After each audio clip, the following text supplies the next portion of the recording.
नमस्कार, जय हिंद विद्यार्थियों। स्वागत है आप सभी का आपके अपने यूट्यूब प्लेटफॉर्म उदय एजुकेशन में। विद्यार्थियों, आज के इस वीडियो में लेके आया हूँ क्लास 10 बोर्ड परीक्षा 2024 की दृष्टि से इम्पोर्टेंट आपके हिंदी का पेपर जो कि आपके आने वाले 12 मार्च को होने वाला है, उसकी दृष्टि से वेरी मोस्ट इम्पोर्टेंट आज मैं प्रश्न पत्र लेकर आया हूँ।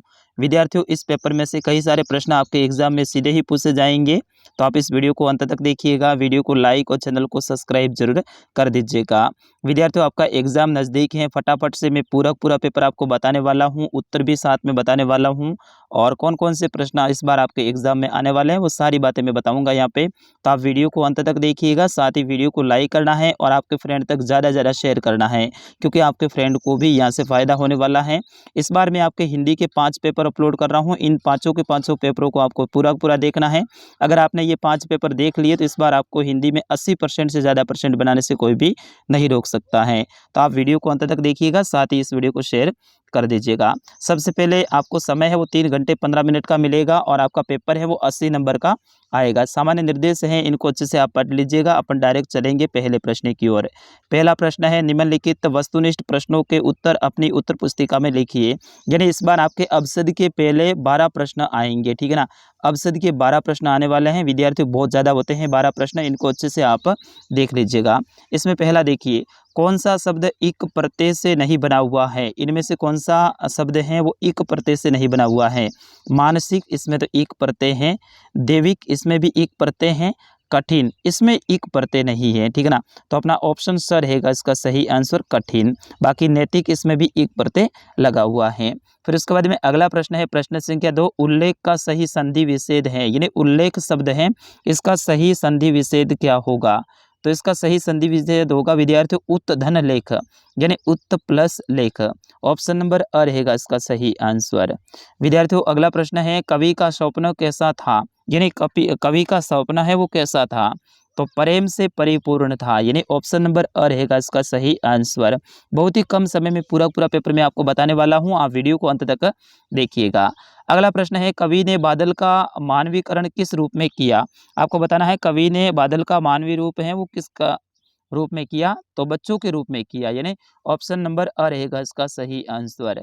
अगला प्रश्न है, कवि ने बांस और बबूल किसे कहा है। आपको बताना है कवि ने बांस और बबूल है वो किसको कहा है, स्वयं को कहा है, ठीक है ना। दूसरों को, पेड़ों को या फिर पौधों को नहीं, स्वयं को कहा है। तो ऑप्शन स रहेगा इसका सही आंसर। चलिए अगला प्रश्न है, प्रश्न संख्या 6, तार सप्तक का क्या अर्थ है। आपको बताना है तार सप्तक का क्या अर्थ है। तो विद्यार्थियों, इसका सही आंसर होगा सरगम को ऊंचे स्वर में गाना तार सप्तक कहलाता है। सरगम होता है उसको ऊंचे स्वर में गाते हैं तो उसे क्या कहते हैं, तार सप्तक कहते हैं। फिर उसके बाद में अगला प्रश्न है, लेखक ने असभ्यता की जननी किसे कहा है।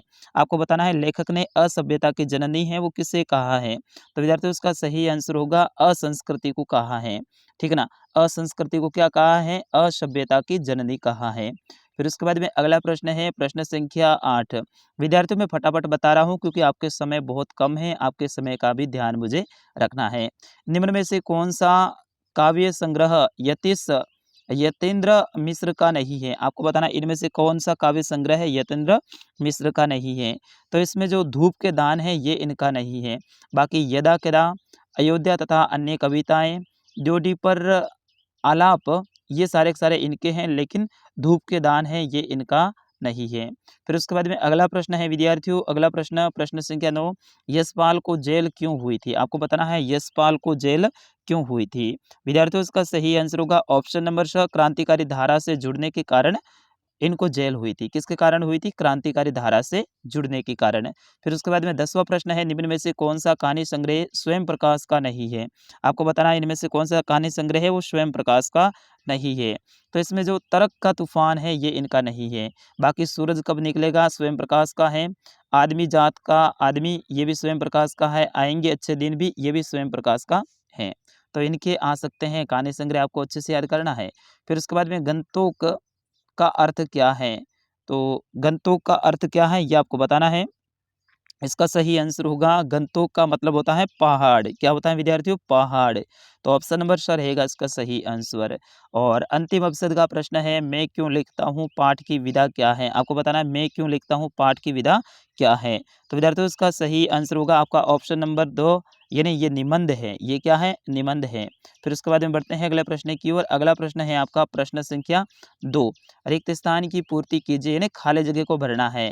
बहुत इंपॉर्टेंट है ये, आपके 6 खाली जगह आएंगे इस बार, ठीक है ना। यानी 6 नंबर का दूसरा प्रश्न आने वाला है। पर्वत, नदी, मगर, पक्षी, फूल आदि उदाहरण संज्ञा के हैं। पर्वत, नदी, नगर, पक्षी, फूल, ये सारे के सारे कौन सी संज्ञा के उदाहरण है? जातिवाचक के हैं, ठीक है ना। कौन सी के हैं? जातिवाचक के। तो आपको जातिवाचक यहाँ पे लिखना है। फिर उसके बाद में अगला है, जो सर्वनाम निकटतम अथवा दूरस्थ व्यक्ति या पदार्थ की ओर संकेत करते हैं उन्हें निश्चयवाचक सर्वनाम कहते हैं। तो ये निश्चित निश्चित संकेत करते हैं ना, उन्हें कहते हैं निश्चयवाचक। तो यहाँ पे आपको लिखना है निश्चित, ठीक है। फिर उसके बाद में अगला है, रमेश पुस्तक पढ़ता है, वाक्य में सक्रमक क्रिया है, कौन सी है? सक्रमक क्रिया है। रमेश पुस्तक पढ़ता है, इसमें कौन सी है? सक्रमक क्रिया है। फिर उसके बाद में अगला है, वे प्रत्यय जो धातु अथवा क्रिया के अंत में लगकर नए शब्दों की रचना करते हैं उन्हें खाली जगह कहते हैं। तो उन्हें कृदंत या फिर कृत प्रत्यय कहते हैं, ठीक है ना। आप यहाँ पे कृत लिख सकते हैं या फिर कृदंत लिख सकते हैं। फिर उसके बाद में अगला है, व्यंजय का स्वर या व्यंजय से योग होने को व्यंजन संधि कहते हैं। ये व्यंजन संधि है, ठीक है ना, व्यंजन संधि। और अंतिम आपका जो रिक्त स्थान है, वे प्रत्यय जो धातु अथवा क्रिया के अंत में लगकर नए शब्दों की रचना करते हैं उन्हें प्रत्यय कहते हैं। उन्हें क्या कहते हैं? प्रत्यय कहते हैं।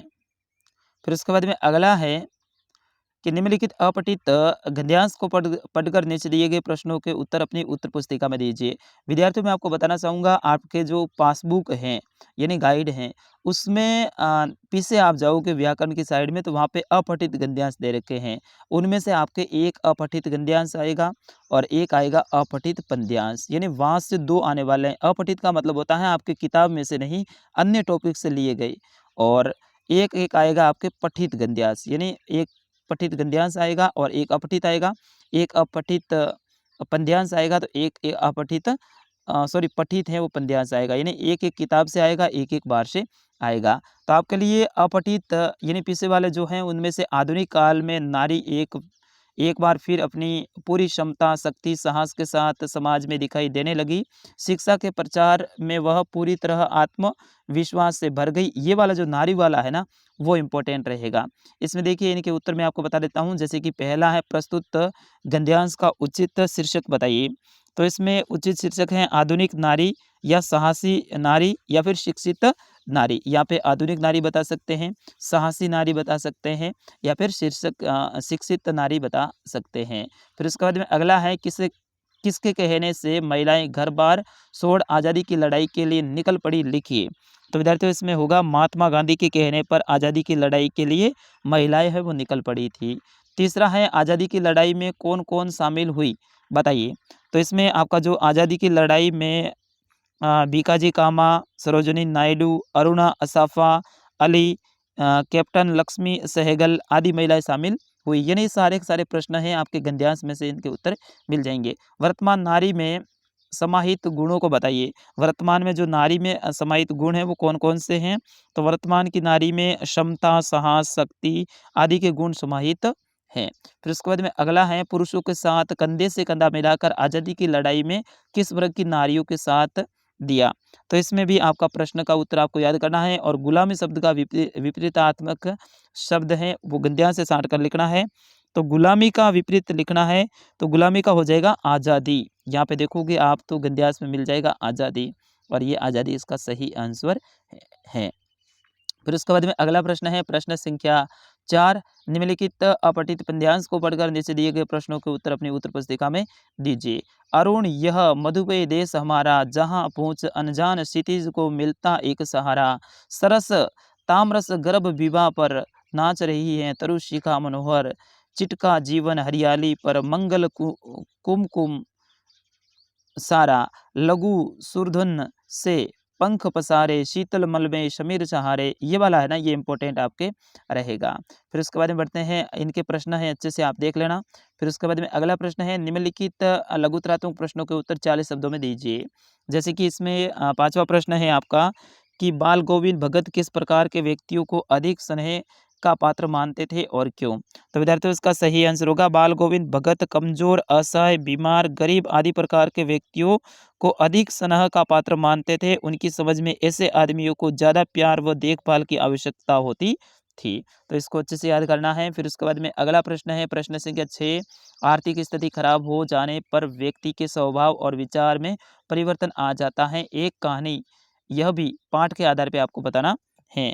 तो इसमें आर्थिक स्थिति खराब हो जाने पर भी व्यक्ति की प्रसन्नता, उदारता और सदा सहता नष्ट हो जाती हैं। वह संकुचित, कंजूस और चक्की सा हो जाता है।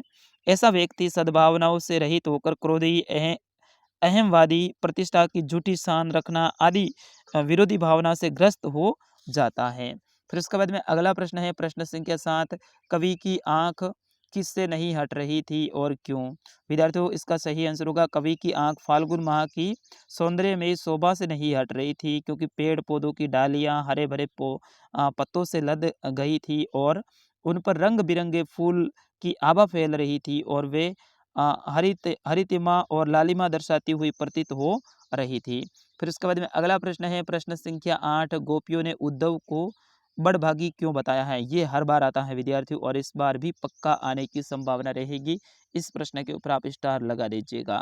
गोपियों ने उद्धव को बड़भागी क्यों बताया है? तो विद्यार्थियों इसका सही आंसर होगा गोपियों ने उद्धव को बड़भागी इसलिए बताया है क्योंकि वे प्रेम बंधन से सर्वथा उसी प्रकार मुक्त रहे जिस प्रकार कमल का पत्ता जल में रहने पर भी जल से प्रभावित नहीं होता है, उसी प्रकार उद्धव कृष्ण का सानिध्य पाकर भी प्रेम से अप्रभावित रहे हैं। इस कारण से ये आपका सही आंसर ये रहेगा। फिर उसके बाद में अगला प्रश्न है, माता का आंचल पाठ में निहित संदेश को अपने शब्दों में लिखिए। यानी माता का आंचल जो पाठ है उसमें क्या संदेश दिया गया है वो आपको अपने शब्दों में लिखना है। जैसे कि इस पाठ में दिया गया है कि एक बच्चे के लालन पोषण में माता पिता दोनों का बराबर योगदान होता है। भले ही बच्चा दिन भर पिता के साथ रहे, परंतु जब कोई भी संकट की घड़ी आती है तब वह भाग कर अपनी माँ के पास ही जाता है। उसे माँ के आंचल में ही शांति व सुकून मिलता है। फिर उसके बाद में अगला प्रश्न है, प्रश्न संख्या 10, एक दिन मैंने हिरोशिमा पर कविता लिखी। लेखक की अनुभूति अपने शब्दों में लिखिए। तो इनकी अनुभूति है वो आपको लिखनी है। फिर उसके बाद में अगला प्रश्न है, तूल देना मुहावरे का अर्थ बताते हुए वाक्य प्रयोग देना बताना है। तो तूल देने का मतलब होता है व्यर्थ में अधिक महत्व देना। यानी कोई व्यक्ति होता है उनको बिना फालतूपन ज़्यादा महत्व दे देते हैं तो वो क्या कहलाता है? तूल देना कहलाता है। जैसे कि यहाँ पे वाक्य प्रयोग करना है, अखबार वाले हर छोटी-मोटी घटना को व्यर्थ में तूल दे देते हैं। यानी छोटी-मोटी घटना के ऊपर भी बड़ा फोकस कर लेते हैं। फिर मैंने कहा था ना कि गद्यांश 2 प्रकार के आएँगे, पठित और अपठित। तो ये आपके किताब का गद्यांश आ रहा है।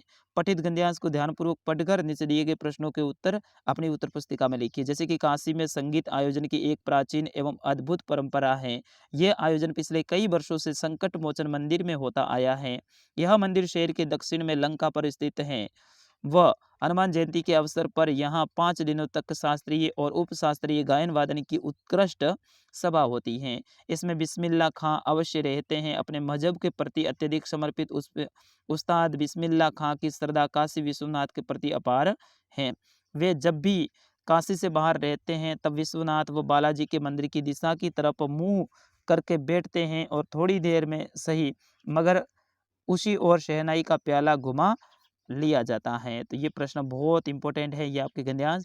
जैसे कि काशी की प्राचीन एवं अद्भुत परंपरा किसे माना गया है? तो इसका सही आंसर क्या होगा? उत्सवों पर संगीत का आयोजन काशी की प्राचीन एवं अद्भुत परंपरा मानी गई है। दूसरा प्रश्न है, काशी में हनुमान जयंती पर क्या होता है? तो काशी में हनुमान जयंती पर 5 दिनों तक शास्त्रीय और उपशास्त्रीय गायन वादन की उत्कृष्ट सभा होती है। जैसे कि इस गद्यांश में उत्तर दे रखा है। तीसरा, बिस्मिल्लाह खां की काशी विश्वनाथ के प्रति अपार श्रद्धा कैसे प्रतीत होती है? तो इसका सही आंसर होगा जब वे काशी से बाहर रहते हैं तब विश्वनाथ और बालाजी मंदिर की दिशा की ओर मुंह करके बैठते हैं और उसी ओर शहनाई का प्याला घुमा दिया जाता है। तो इस तरह से आप इनके उत्तर लिख सकते हैं। अगर ये नहीं आएगा तो ये इम्पोर्टेंट रहेगा, नवाब साहब साहब ने अपनी करीने की खीरे की फांकों पर जीरा मिला नमक, लाल मिर्च की सूखी बुरक दी, उसकी प्रत्येक भाव भंगिमा और जबड़ों के स्फुरण से स्पष्ट होता है कि उस प्रक्रिया में उसका मुख खीरे और रसास्वादन की कल्पना से पल्लवित हो रहा था। ये वाला है, ये इंपॉर्टेंट रहेगा। फिर उसके बाद में अगला प्रश्न है, प्रस्तुत पद्यांश को पढ़कर प्रश्नों के उत्तर दीजिए। आपके पाठ में से पद्यांश है, विहसी लखुनी बोले मृदु बानी, आहो मनीषु महाभट्ट मानी, पुनि पुनि मोहि देखाव कुठारू, सहत उड़ावन फूकी पहारू। ये वाला ही इंपॉर्टेंट रहेगा। और ये नहीं आता तो ये आएगा, छोटे से जीवन की कैसे बड़ी कथाएं आज कहूँ, क्या ये अच्छा नहीं कि औरों की सुनता मैं मौन हूँ। ये वाला इंपॉर्टेंट रहेगा। फिर उसके बाद में अगला प्रश्न है, प्रश्न संख्या 14, लेखक की दृष्टि में सभ्यता और संस्कृति की सही समझ अब तक क्यों नहीं बन पाई। ये प्रश्न आप अच्छे से टिक कर लेना और इसको अच्छे से याद कर लेना, क्योंकि ये बहुत इंपॉर्टेंट है विद्यार्थियों। अगर ये नहीं आता है तो ये आएगा, हालदार साहब को सरकंडे पर चश्मा मूर्ति पर लगा देख भावुक होने का क्या कारण था। तो ये दोनों इंपॉर्टेंट रहेगा विद्यार्थियों, इन दोनों को अच्छे से आप याद कर लेना। फिर उसके बाद में अगले प्रश्न की ओर बढ़ते हैं। प्रश्न संख्या 15 है, फसल कविता में निहित मूल भाव को व्यक्त कीजिए।